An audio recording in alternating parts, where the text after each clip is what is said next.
I thank God for today's encouraging words. और आज जो परमेश्वर ने हियाव देने वाले शब्द को मुझे सुनाए उसके लिए मैं परमेश्वर को धन्यवाद देता हूँ। John chapter 4 verse 24. यूहन्ना अध्याय 4 वचन 24। God is spirit, and those who worship him must worship in spirit and truth. परमेश्वर आत्मा है और अवश्य है कि उसके भजन करने वाले आत्मा और सच्चाई से भजन करें। I have already told brothers and sisters when I was in a camp, one captain asked me, "What for you coming?" और मैंने पहले भी इस बात को बताया है भाइयों बहनों कि एक बार जब मैं किसी कैंप में था तो वहाँ का जो कप्तान था उसने मुझसे ये प्रश्न पूछा कि तुम यहाँ पर क्यों आए हो। Let us ask ourselves, what for we come? हम इसी प्रश्न को अपने आप से हम पूछें कि हम यहाँ पर क्यों आए हैं। We come for worship God. हम परमेश्वर की आराधना करने के लिए आए हैं। Then brother George बाथरूम में एक वचन लिखा है। अब ब्रदर जॉर्ज के घर में एक वचन लिखा है। Do you pray today? क्या आज आपने प्रार्थना किया है? Let us ask, do we pray today? हम अपने आप से इस प्रश्न को पूछें कि क्या हमने आज प्रार्थना किया है? Do we worship today? क्या आज हमने परमेश्वर की आराधना की है? How did we worship? हमने कैसे उस आराधना को किया? To show others? क्या दूसरों को दिखाने के लिए हमने किया? Or worship in spirit and truth? या हमने आत्मा और सच्चाई में उस आराधना को किया? Last 2 weeks we have been meditating on the works of Holy Spirit. और गए 2 हफ्ते हम जो है पवित्र आत्मा के कार्य के ऊपर मनन करते आए हैं। A Christian is named who has the spirit of Christ. और मसीह वही है जिसके अंदर मसीह का आत्मा वास करता है। If we are not, the Holy Spirit is not in us, we are not Christian. यदि पवित्र आत्मा हम में वास नहीं करता तो हम अपने आप को मसीह नहीं कह सकते। To live a Christian life, it is essential. और एक मसीही जीवन जीने के लिए ये ज़रूरी है। Jesus told, if you listen carefully, 24 verse, worship him, must worship. Must is here. यीशु ने यहाँ पर कहा है कि, और बहुत ध्यान से यदि हम देखेंगे कि यहाँ पे आवश्यक है। This is a military commandment. और ये एक मिलिट्री में दिए हुए आदेश के समान है। Brother Zach often tell us that there is no in the military commandment. और ब्रदर जैक हमेशा बोलते हैं कि मिलिट्री कमांडमेंट में आदेश में कभी भी ना करके इस्तेमाल होता है। Yes, my dear brothers and sisters, Holy Spirit is very essential for our Christian life. हमारे मसीह जीवन को जीने के लिए बहुत ज़रूरी और अत्यावश्यक है पवित्र आत्मा। Same John chapter 7. यूहन्ना अध्याय 7 37. और उसका वचन 37। Last part of 37, Jesus told here, if anyone thirsts, let him come to me and drink. और 37वें वचन का आखिरी भाग, यदि कोई प्यासा हो तो मेरे पास आकर पिए। Here, starting, Jesus stood and cried out. और यहाँ पर उसके शुरू में ऐसा लिखा कि यीशु वहाँ पर खड़ा हुआ और पुकारने लगा। We normally one proverb is there, the crying baby will get milk. और ऐसा कई बार एक कहावत है कि जो बच्चा रोता है उसको दूध दिया जाता है। When I was working in a field in a small age, जब मैं छोटे उम्र में किसी एक खेत में काम कर रहा था, one mother, we also working in a group. और हम जिस झुंड में काम कर रहे थे वहाँ पे एक माँ भी काम कर रही थी। One mother immediately went to the child. She told that my baby cries. I am hearing my baby's cries noise. तो उसने जाते वक्त उन्होंने बताया उस माँ ने कि मुझे मेरे बच्चे के रोने की आवाज़ मुझे सुनाई देती है।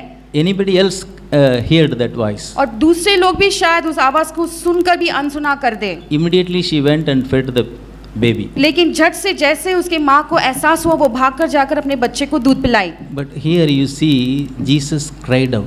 लेकिन यहाँ पर हम देखते कि यीशु यहाँ पर पुकार रहा है। Means he is so much interest to give you Holy Spirit. और वो कितना यीशु मसीह चाहते हैं कि वो हमें वो पवित्र आत्मा दे दे। What he is telling, please listen here. और जो यीशु यहाँ पर कह रहे हैं कृपा करके हम ध्यान से सुने। If anyone thirst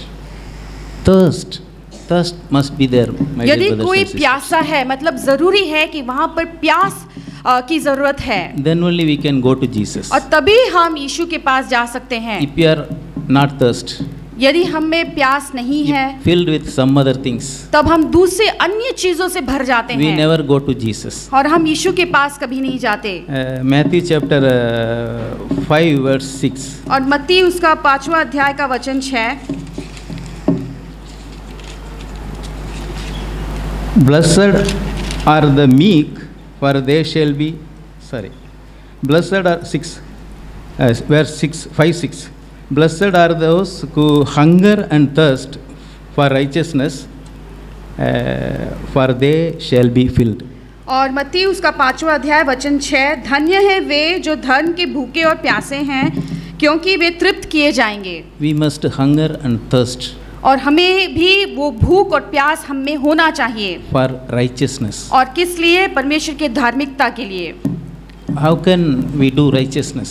हम धार्मिकता के काम कैसे कर पाएंगे? With our flesh?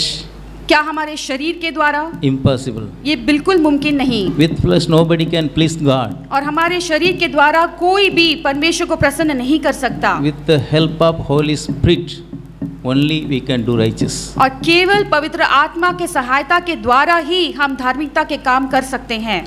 Just now we heard that Jesus was doing good. और अभी हमने सुना कि यीशु जहाँ कहीं जाता भलाई के काम करते रहता। We also can do good. हम भी उसी तरह से भलाई के काम कर सकते हैं if we are filled with Spirit. तब जब हम पवित्र आत्मा से भरे रहते हैं। 1 Corinthians chapter 6. पहला कुरिन्थी उसका 6वां अध्याय verse 19. और वचन 19।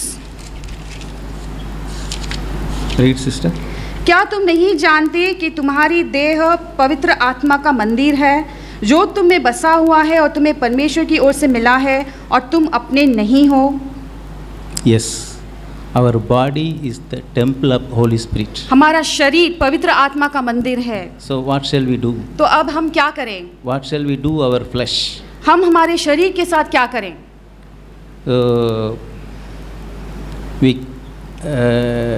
We cannot do what we want to do. हम जो चाहते हैं वो हमसे नहीं हो पाता।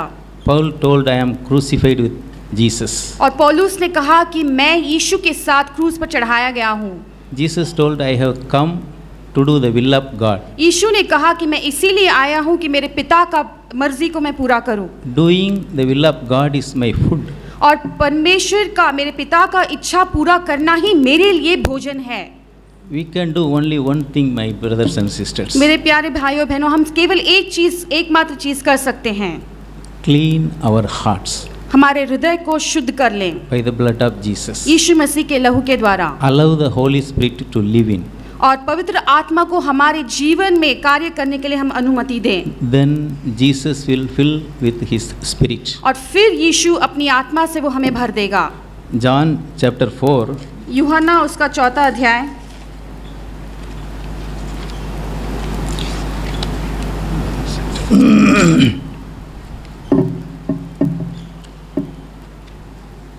verse 10. और वचन 10। Jesus answered and said to her, if you knew the gift of God and who it is who says to you, give me a drink, you would have asked him, he would have given you living water. यीशु ने उत्तर दिया, यदि तू परमेश्वर के वरदान को जानती और यह भी जानती कि वह कौन है जो तुझसे कहता है मुझे पानी पिला, तो तू उससे मांगती और वह तुझे जीवन का जल देता। Jesus giving you living water. और यीशु तुम्हें जीवन का जल देता है। 14 verse 14 same chapter verse 14 says, if you drink the water given by Jesus, you never feel thirst. और उसी अध्याय के आगे 14वें वचन में ऐसा लिखा है कि जो पानी जीवन का जल यीशु मसीह देता है, यदि उसमें से हम पीते हैं तो हमें आगे को कभी फिर से प्यास न लगेगी। Yes, my dear brothers and sisters. हाँ मेरे प्यारे भाइयों बहनों, Jesus call us. यीशु हमें बुलाता है, Cry out. वो पुकार कर हमें बुलाता है Come to me. कि मेरे पास आओ। If you have thirst, यदि तुम्हें प्यास है, I will fill you. मैं तुम्हें भर दूंगा। Verse 15, same chapter, verse 15. उसी अध्याय के वचन 15, The woman said to him, Sir, give me this water, that I may not thirst. स्त्री ने उससे कहा, हे प्रभु, वह जल मुझे दे ताकि मैं प्यासी न हो।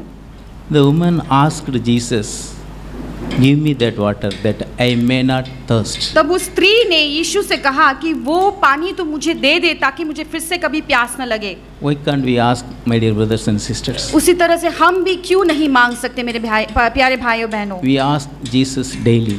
हम रोज यीशु से मांगे He will fill us daily. तो वो रोज हमें भर देगा। Then living water will spring out like a fountain in our life. तभी वो जीवन की बहती नदी जो है वो हमारी जीवन में से वो बहती चली जाएगी। That bless everybody in this world. फिर उसके जरिए से जितने भी लोग हमारे आसपास में संसार में उनको आशीष मिलेगा। Praise God. परमेश्वर की स्तुति हो।